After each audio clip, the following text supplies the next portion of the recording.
Here for Superior Spider-Man.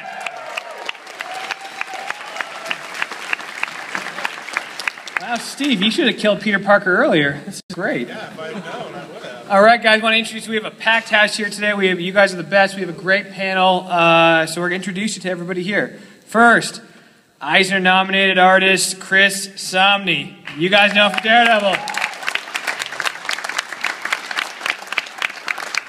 Next, the writer of Superior Foes of Spider-Man, Mr. Nick Spencer.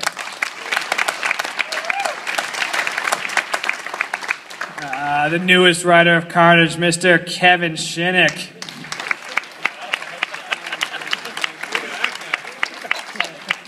Next, man, you look so young and happy in this photo, Mr. Christos Gage, Amazing Spider-Man fame. That was before I met you and I was young and happy. Next, he looks really angry in this photo. It's Chris Yost, everybody. Writer of Scarlet Spider. Next, finally someone happy. I want to hear a really loud applause here from Mr. Humberto Ramos, artist of Amazing Spider-Man, Superior Spider-Man, everything. Next, we don't have a slide for him, but you guys know him as the co-writer of the upcoming Amazing Spider-Man original graphic novel next year, Mr. James Robinson. Guys, let's hear it for James Robinson. And then finally, I don't know if you guys know, we're the presence of a great celebrity. In the 80s, Steve Wacker was a big deal, and we have the photographic proof of it. Yeah! He made cats popular. Look at that. All right. Everything I love in one picture. And next, myself, Arun Singh, Director of Communications. All right, guys. July is Superior Spider Month. You guys know that? You excited for that? Wow, come on. Are you guys excited for a month of superior action? Yeah, this kid's excited. Are you not entertained? So, guys, what that means is Superior Spider-Man Team Up, Superior Foes of Spider-Man, and Superior Carnage #1. Look at all that. That is some of the all new costumes for Spider-Man and 3 great #1s. Every one of those comics is awesome. If you disagree, let me know, and I'll act like I'll refund your money. Instead, I will mock you, because these comics are awesome. And if you don't like them, I don't know why you're reading comics. Now, if you guys notice on that cover for Superior Spider-Man, it looks like a new costume. And if you notice from this exclusive image we got for the Marvel Heroes game, the free MMO online, that looks like his new costume there too. If you want to find out more about what Superior Spider-Man is going to be doing in the world of Marvel Interactive in our gaming area, make sure you come to the Marvel Interactive panel on Saturday. Check it out. There are going to be some really exciting news for fans of Marvel now and of a lot of stuff going on in the comics right now. So, first of all, again, how many of you are loving Superior Spider-Man? How many of you want Peter Parker back? How many of you prefer Doc Ock? Fight! Well, let's put it mildly, this has been a huge success. I think we're still going back to press in Amazing Spider-Man 700. Are we in the 5th or 6th printing? Yeah, we just went back for the 5th printing. Humberto just did the cover last week for the 5th printing of Amazing 700. So thank all of you for supporting that book. So, it's been a wild ride. Christos, you've been on board to co-write the script a bit with Dan on Superior Spider-Man. What's it been like as someone who's written a lot of Spider-Man, now writing Doc Ock as a hero? It's awesome. I mean, I love writing him because it's so easy to get in his head, because I think at one time or another, we've all felt like, everything would be great if everybody would just listen to us and do exactly what we say. And that's kind of how he feels. But in his case, he's actually a genius, so he's probably right in a lot of the cases. And, on paper, he's actually doing a lot of things a lot better than Peter Parker used to. But the other thing, what I think is brilliant about what Dan's doing with this story is he's showing that, what made Spider-Man Spider-Man that we knew and loved was not just the costume, the powers, power and responsibility. Ock has all that stuff, but he's approaching it in a different way, and that's what I think is gripping people about this story. And Dan is really turning it up. At the end of 13, which I co-wrote, we saw him call up and hire some minions, and now in 14 he's going to turn it up to 11 and it's going to be great. I mean, you don't want to stop. Yeah, he's taken sort of the supervillain tropes Doc Ock would have used and is using them for good. Exactly, yeah. And doing it well, one might say. So Steve, and then Spidey 2099 shows up. Yeah, in October. How many of you are excited for Spidey 2099? Well, I know Steve, you're pretty excited for this one too. It's a really big story. What makes it such an important chapter in the Superior Spider-Man mythos? Well, this is what Dan has tried to do, and I've been on the sidelines of this for a few years now, is make sure every story he's telling sets up a new block for the character that he can eventually knock over or play with, and he's tried to make sure that every story has a real big event that sort of changes the trajectory of the book. And certainly that's the J.G. Jones cover. Isn't that nice? That's great.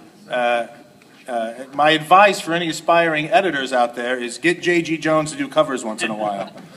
But this story sets up a lot of stuff that actually Dan's going to be paying off for the next 18, 24 issues. It's a pretty big story.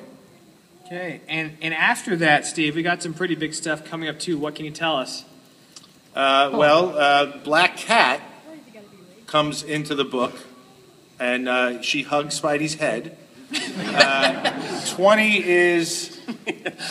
I know this can sound like we're just saying every issue is a big issue, but it really is the way Dan structures these things.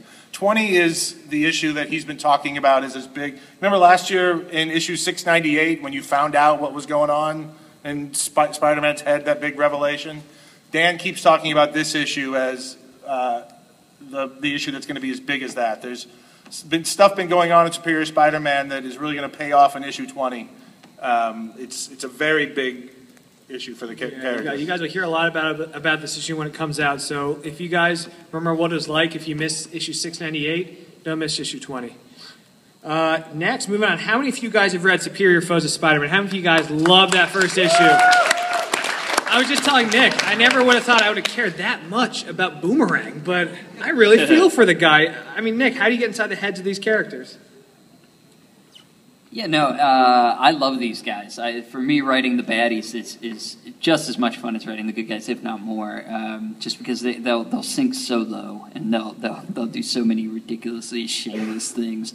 So it's really freeing as a writer to get to play around inside their heads. Lever. Look, there's a character peeing. So, Steve, I mean, you have a lot of unconventional superhero books in your office. Captain Marvel, Hawkeye. You've broken the rules with Superior Spider-Man, but this is a really different kind of book. What made the pitch, or where did this all come from? Made it so special. Nick pitched us. We were at Thought Bubble last November, I think, right? And it was all Nick. He had some ideas for the villains. He wants to sort of get into the specifics of how a supervillain operates in the Marvel Universe. So this all came from him, and to me, these books don't seem like regular Marvel comics to me. They don't seem particularly unusual, or I guess in contrast to what might be going on in Avengers on a given month or the X-Men, they seem a little off the beaten path. But really, it's just about, I think Nick has made the characters, the characterization important more than maybe the plot. He's focusing on the characters, so maybe that's what makes it feel different. But this just feels like a cool Marvel comic to me. Yeah, and there's a guy peeing. I'm just noticing that now. Nick, what did you write? All right, guys, moving on. If you guys what did you do? What's wrong with you? I don't want to publish this book anymore. How many of you guys are reading Avenging Spider-Man, enjoying the heck out of that book? Yeah. Well, guess what? We're coming back to an all-new series, Superior Spider-Man Team Up, by Chris Yost, who is an awesome Spider-Man writer. You guys know this from Avenging Spider-Man, and is sort of going to take a different look at team-ups with Spider-Man in the Marvel Universe. Chris, what makes this book so different from Avenging Spider-Man? We changed everything, like the title. It comes out at a different time. It really was taking Avenging Spider-Man and everything that was working about it and really just kind of taking it to the next level. It really kind of reflects what Dan is doing in Superior with the new costume, with all the changes that he's going through. You're going to see reflected in this book. But the great part about this book is I don't really have to do any of the heavy lifting. I can really just kind of take all the work that Dan did and then go have Spider-Man beat somebody up. So every issue of Avenging, every issue of Spider-Man, you're going to get to see, like, this new Doc Ock take on Spider-Man, but in the Marvel Universe. You're going to get to see him interact with, like, all the characters of the Marvel Universe, from the Avengers to the Fantastic Four. And essentially, just get to see Spider-Man being a complete, utter, arrogant jerk to them. So it's really just kind of like the fun book, I like to say. But in Avenging, what we've been doing, I don't know if you've been reading it, but Spider-Man has been kind of collecting his old team, the Sinister Six. So we've seen him kind of fight Electro, but then put him in a little prison, like in his underwater base. Chameleon, Sandman, Mysterio, sort of, like they've all been collected by Spider-Man, which is a very un-Spider-Man-like thing to do, really. So we're finally going to pay that off in Superior Spider-Man Team Up. Basically, in issue 1, we've seen in Superior that the Avengers have put Spider-Man on probation, right? Well, Doc Ock doesn't particularly take kindly to that. He thinks maybe he needs a new team. So we're going to see that in that particular issue right there, with a great cover. Awesome. Yeah.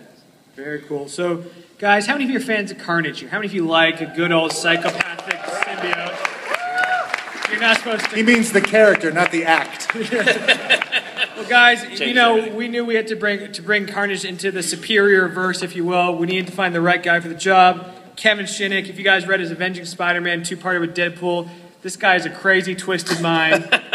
Almost too perfectly suited for Carnage. Thanks. And he's going to be bringing Superior Carnage to you starting in July. Kevin, tell us about it. Well, the first issue came out yesterday, so I'm really excited about it. And like Nick, I really enjoy the villains because I find them so misguided, but I like to be in on their side to see them make these poor decisions. And maybe, sometimes that leads to humor, sometimes that leads to, your sympathies. But I just like to put a little spin on it. When I said to Steve, we were talking about this, and I said, I really want to be able to say Carnage like you've never seen him before and truly mean it. I said, can we do something the way, we did something with Venom, making an Agent Venom? And he said, absolutely. Then he said, here's an idea. Why don't we call this Superior Carnage? What? And at the time, about a month ago, I was like, that's great! Little did I know that every book in the Marvel Universe was superior. I was, oh, wait a second. Anyway, I think we've earned the name Superior Carnage with this one. So, and Steven Segovia, as you can see, is doing some amazing work. And Kevin's picking up on some storylines, too, that come from Hickman's Fantastic Four. He's bringing a lot of the Marvel Universe into this book. And Kevin, some people might not know you have some really extensive television credits too with Mad TV, Robot Chicken. You've done a lot. What makes comics such an appealing medium for you to work in as somebody who plays in the other worlds? What I find so great about it is you're able to do whatever you want. You can do a huge blockbuster of a story or an intimate story, and you see it in a matter of months. Now I write and produce on Robot Chicken, and even that is sketch comedy, but stop motion, and it takes a year to complete. And Mad TV is very fast and furious, but it's all humor, and this gets a chance to you could delve into your dramatic side or your comedy, but I find the audience gets it so much quicker, and it's more gratifying that way for me anyway.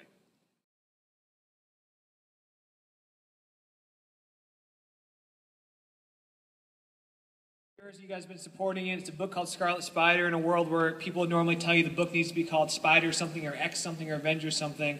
And you guys have been a huge support. Chris, I know it's been a special experience for you working on this. Tell us what it's like, what's coming up in Scarlet Spider, what it's been like to have the book go on for so long. Yeah, I really just want to thank everybody that's read the book and supported it because, when Steve actually pitched this to me, and I loved his take on it, and I wasn't particularly sure I'd get past issue 3. But I'm stunned. I'm looking at the number 23 on this book. That's amazing. So thanks to everybody that's really read it and supported it. And it's always just been kind of a fun ride of this character Kane, who was a supervillain and a murderer and a terrible person, and watching him kind of very uneasily grow into a hero. So we've moved him to Houston. He's got friends, that he hangs out with. He's got a little bit of a life. This is a guy who's been dying from the day he was born, and now he's got this second chance at life, and things are actually getting pretty good. So, of course, this is where it all kind of goes bad.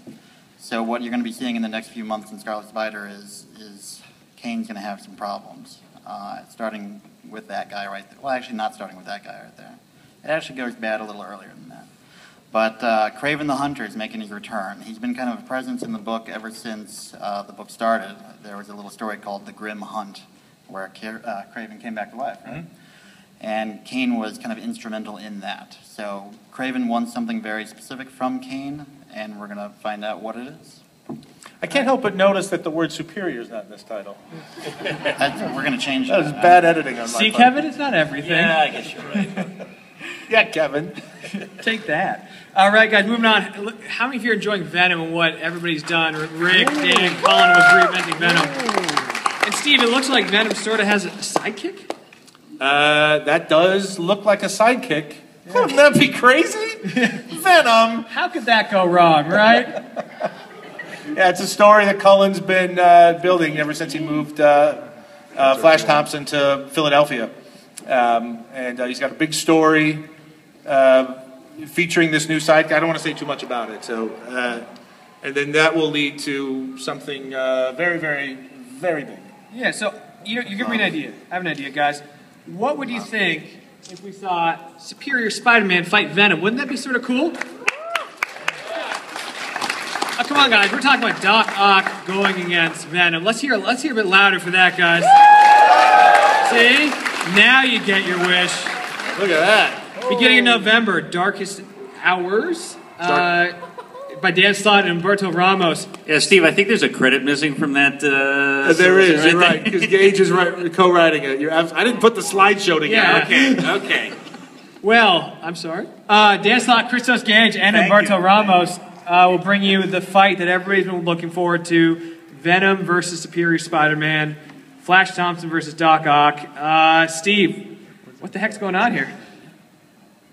What's going on? I'm getting it from two different directions.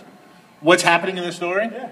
Well, if you'll notice throughout, since we've made Flash Thompson Venom, even through Spider Island, Venom and Spider-Man have not actually met. You know, Dan worked with Rick at the time, and Chris has kept it up too. These characters have never actually met. So because Flash Thompson has a history with Peter Parker and Doc Ock is now Spider-Man, there's going to be a certain amount of friction.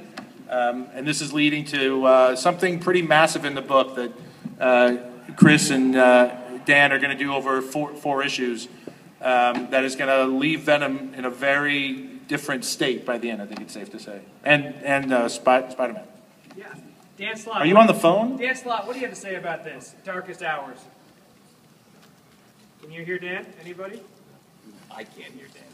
Yeah, this is Dan Slott. You guys getting any volume over there? It was a lot cooler when it worked. Hello? Yeah, Dan, they can hear you. That's now. Dan Slott, everybody. Wait, everybody be quiet. Let them think we lost the connection. So, Dan, what's it like? What's what like? What's it like bringing your Superior Spider-Man against Venom for the first time? Oh, it is awesome. This is the first time Flash is going to be up against Superior Spider-Man. It's the first time Venom is going to be up against Spider-Man since pretty much the start of Big Time. We've worked really hard at keeping these two characters away from each other, even when they were both on Avengers teams. I said that. So this is going to be the big throwdown. Steve said that. He said, say something interesting, Dan. Oh. No, I didn't. So, Dan, I could never do the same again. no idea what he said. Dan, He sounds angry. we have Umberto on the panel, too. What's it like working with him again? Oh, dude, Umberto's the best. He's the hardest working guy in comics. Yeah, let's hear it for Umberto, guys. Come on. Did you guys show him the cover for 22 yet? Oh, yeah. Yes, they're looking at it right now. Yes. Isn't it gorgeous? Okay, Dan, we're going to have Umberto. Umberto, tell us, what's it like working on the story? Honestly, I haven't started on it, but I'm looking forward to see what's going on. But it's always Somebody had cool. to come to a convention instead of draw. Yeah, well, sorry. 5565. That's my booth. So. But you and Dan Slott have a very special relationship from your time on Spider-Man. What do you think Not makes like, you guys work together so well? Not like Marcus and Chris. No, not that kind of stuff. No, well, Dan is awesome to work with. because he knows everything about Spider-Man universe. So it's pretty exciting to talk to him, because every time we Skype, it's like 3 hours long, the call, because he tells me everything that's going to happen like the next 3 years, and things that I can tell you guys, but it's pretty awesome. So you gotta get hooked on the book, because things are coming, and they're coming in a big way. The way, I don't know if everybody knows this or not, but the way Dan writes is different than most writers write nowadays. Most writers write full scripts on the book, so it's got the panel description and the dialogue in it. The way Dan tends to work is he writes the plot, so he's just writing the visual part, so it can lead to, he's got to depend on his artist a lot. It's a real collaboration with Stegman, with Humberto, and with Camo. They have to really be talking a lot about the story and that kind of thing. And he adds the dialogue. Yeah, it's really fun, because it's funny, because when I first started on comic books, I bought this book, How to Draw Comics the Marvel Way.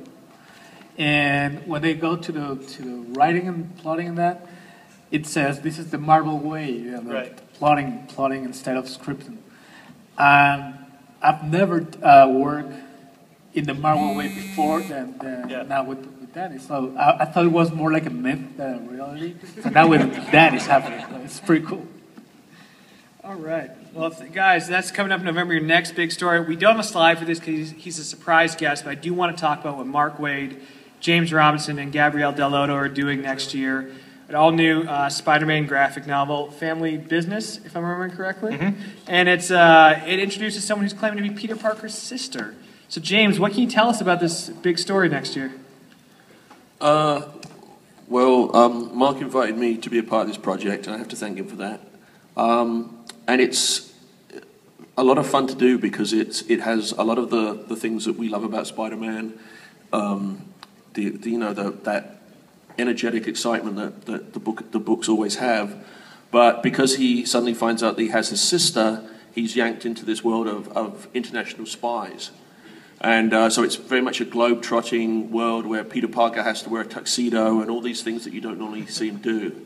So it's fun for me. I was talking to Steve earlier and telling him, growing up in England, I was able to, because of English reprints and then the ongoing Marvel books, and where they would also reprint their stories, I got to really enjoy different eras of Spider-Man at the same time. So it's a lot of fun for me. I wrote a fight scene, and I got to do my first Spider-Man making a witticism while he fights, which he does, and it's, even at my age, it's still exciting to get to do that for the first time. And the artwork, as it comes in, is just gorgeous. Yeah, Gabe's doing beautiful work, and it's fun seeing this because it's this fits into continuity, because it's a new Spider-Man. You're seeing someone seeing Peter Parker's past in a new way. You're getting sort of a different reflection in what the way Mark and James are handling the story. So it's a really cool thing. The fact that it's international, I think, is really cool too. You're seeing Spider-Man outside of New York, so it's going to be a really fun project, and it's the first, I think, full graphic novel like this I've ever worked on. It's sort of still new for Marvel. Yeah, so it's a pretty exciting project. And I think we're trying to give it that, because it's painted, and that big kind of sweeping scope to the images. So that's also fun. It's a challenge. Lots of double-page spreads. Yeah, you guys will see the first major new original superhero graphic novel from Marvel in October. It's called Avengers Endless Wartime by Warren Ellis and Mike McKone. And that'll be followed up next spring with this release. And I would expect more to come too. We're really excited. These are books you can give to someone who's never read comics before. If someone wants to jump back in, it's a great place to jump into if the monthly books are just too much for them to keep up with. But we're really excited about this. So now what we're going to do is we're going to open the floor to questions. You guys have lots of questions. We got Dan Slott on the phone. Man. Wow. Okay, there. So when's Peter Parker coming back?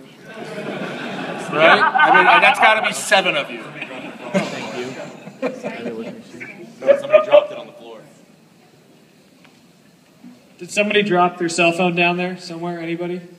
Me. Okay. This is an honest room. That's really nice. I commend all of you. What's your question, sir?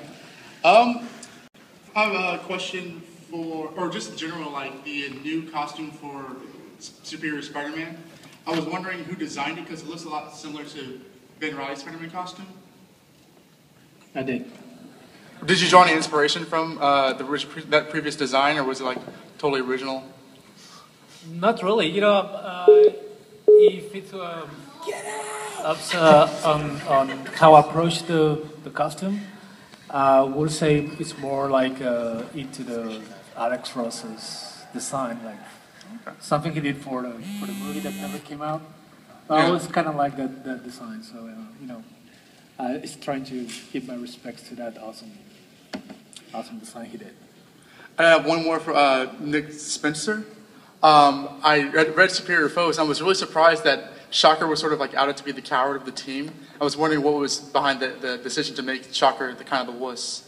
Yeah, that's an old school read on Shocker. He's had those moments all through his career. I mean, my favorite is the Deadly Foes moment where he has that dream where he's confronted by the Scourge and then the Punisher and then Spider-Man has like 8 arms, and he's always sort of been that. And then I think he's had some sort of spurts of bravery as he's gone on, but this is kind of getting back to the kind of classic interpretation, I think, which is that Herman's, I wouldn't say that he's a coward. I think that's Boomerang's read on him. But I think that Herman's the pragmatist of the group, and he's the guy that wants to play it safe and not get into unnecessary danger. And sometimes that can come off cowardly to the rest of the group. Thank you. Thank you. Hello. Hi. My question is, with the Amazing Spider-Man movies being made and, all the hype around it, and after we just celebrated 50 years of Spider-Man being out in print, which was amazing, why move away from, Amazing Spider-Man at this time? What made you guys decide with all the hype around it to move ahead? 2 parts to the question. But. The story Dan pitched, and I think it just felt like it's been 50 years. Let's try something else. Dan had a story he'd been working on for a long time. Is he still on the phone? No. Okay. So he wanted to go out with a bang. We wanted to make it feel like the 50 years led to a big moment. So Dan picked the biggest moment that he could. Yeah. And then the second part is, are we ever going to see Kane and Scarlet Spider come into the Superior Spider-Man? Because I have a feeling that was. Did you ask him to ask this question? That's what he was whispering to me about before. Well, I mean, with Kane's kind of personality, it seems like maybe him and Doc Ock and Peter's body would go hand in hand in certain ways. Chris Yost Jr., everyone. As it happens, Scarlet Spider and Superior Spider-Man are going to be meeting in August. There's going to be a little crossover between Spider-Man Team Up and Scarlet Spider, wherein Kane and Ock do meet. And they do have a little bit of history. For those of you who may not know, Kane at one point killed Dr. Octopus. And that may come up. Maybe. I'm not sure. That may come up. They might fight each other. One more thing before I go. It's like Columbo. First they have tea, they hang out, they chat, and then they try to kill each other. So yes, to answer your question, they will be meeting, and it will happen in August. Thank you. I'll be looking forward to it. Thanks. Thank you. And we got Dan Slott back on the phone. Hey, so Spider-Man has always been that trustworthy character, that person that is always going to be there. Everybody gets one. Like, you can rely on him. He's a good guy. And then with Superior Spider-Man, with this Doc Ock Spider-Man, you started playing with, he was at arm's reach, he's getting closer, you can trust him. And then with everything that's happened, I can't connect with the guy anymore. Are we going to see that dynamic continue, or is he just like the jerk Spider-Man from now on? We're not going to see him come back. I mean, I would, I guess, differ a little bit. I think when you look at Peter Parker, the classic Peter Parker, from the perspective of the people in the books, he was pretty irresponsible. They saw him as a guy who was always disappearing or forgetting to do things. And what Doc Ock in the head is trying to do now is to be more present as both Spider-Man and Peter Parker. I mean, Dan might have is he there? He might have a different read on it, but... Dan, we had a question about Doc Ock being maybe less relatable, or if you can still think of him as a hero. How do you feel about him? He hung up on you. I'm up against myself again, aren't I? Doc Ock is very relatable in that he's an underdog when you think about it. We're so used to villains losing all the time that villains are much closer to us than heroes who constantly win. I guess that makes sense. You showed him, Dan. Oh no, I didn't mean to show somebody. Although to his point, wasn't the series going to be pitched as Jerk Spider-Man instead of Superior Spider-Man? That was the first. Superior Jerk Yeah. Spider-Man. Yeah, but I mean, we just did a thing. I think we could do that as a spin-off title, you know? Like instead of Peter Parker's Spectacular Spider-Man, Otto Octavius Jerk Spider-Man. There you go. It's a new book. Thank you. Thank you. I mean, we just did a thing in the No Escape arc where Spider Slayer had all these civilians in danger, and there were 3 different villains going to kill them all. And, you know, his demand was, let me go, which is basically unleashing a psychopath on the people of New York, or I'll kill all these people, you can't save them all. Peter Parker has machines and saved them all at once. So, you know, in a sense, you know, that's the guy I want on my side, right? Yeah, and you know, you're going to see a little more of Pete relating to sort of the people close to him in the annual that Chris wrote for this year too. You're going to see another aspect of this. If you want to talk a little bit about the annual coming up. Yeah, well, the annual, which was great because when Dan and Steve and I were talking about it, you know, Steve, you said to me, do something that we can see how he handles it differently than Pete would have. And so I was like, oh, hey, a bad guy kidnaps Aunt May. We've all seen that before, but you haven't seen it with Superior Spider-Man. You know, and when it happens with Pete, he's all like, this is my fault. You know, I was irresponsible. I shouldn't have. This is because of me. I've got to torture myself and figure out a way to stop it. Doc Ock is more like Sean Connery in The Untouchables. You know, they put one of yours in the hospital, you put one of theirs in the morgue. And when Blackout, who killed Ghost Rider's sister, so he's not, you know, he's not just all talk. When he kidnaps Aunt May, Superior Spider-Man does not take kindly to it, and I think some people will be shocked at how it works out. Also, Chris and I have been talking about the annual, and there's a payoff in the annual that will really play into what's going on in Superior Spider-Man. Do not miss the annual. Thank you, Dan. Hey, guys. Yeah. Oh. Hi. Hey, guys. So we all know what Dr. Octopus was like before, you know, big. And so now he's... Is that what you mean? Fat, yes, exactly. So now he's dating this girl at the college, and he's been eating a lot of desserts lately. So are we going to see Spider-Man getting fatter and fatter as the time goes on? That's kind of great. I sort of love that. But seriously, okay. So Jameson, he became the mayor, and he's endorsing Spider-Man taking more violent action than he used to, and he's wearing a mask still and not having his secret identity, which is everything that he used to rail against as a publisher. So are people seeing this flip-flop, or is this maybe going to get him in trouble politically for his political opponents? Dan? Right now, you know, Jonah has been a big booster of Spider-Man, and now, spoilers, at the end of 13, Spidey is now blackmailing him. But it's not looking to the people of New York like Jameson's had any change, because he's still backing Spider-Man to the hilt. Only Jameson knows that he's been totally screwed over. Dan, do the Jameson voice. What? Do the Jameson voice that you do when we're talking on the phone. He does the Jameson voice. He didn't hear me, did he? Dan, can you do your J. Jonah Jameson voice? Okay. Okay. There you go. Thanks, guys. You heard it here. A man of two voices. Hello.